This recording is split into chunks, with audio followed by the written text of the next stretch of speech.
Sanibonani, welcome to my YouTube channel. Ngicela ucindezele u-like no-subscribe button. Le video sizoqhubeka ku-part 2 wale video le akade siyenzile.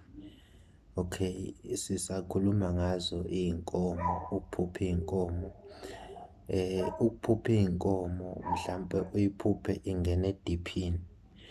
Lokho kuchaza ukuthi kunenhlambuluko okumele yenziwe phakathi kwekhaya.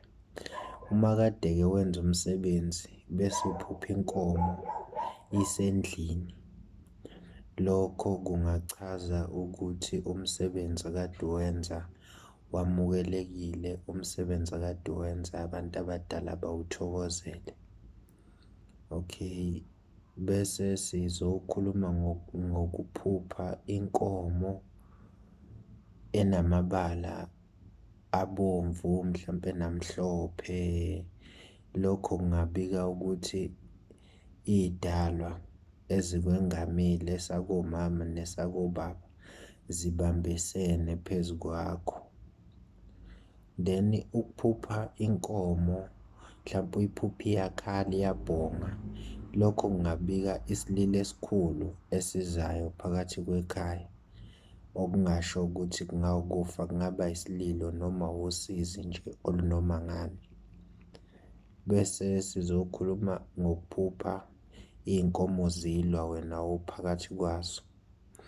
Lokho kungabika ukuthi kuney'dalwa ezikubangayo esasekhaya konyoko nesakubo kababa, kungachaza lokho.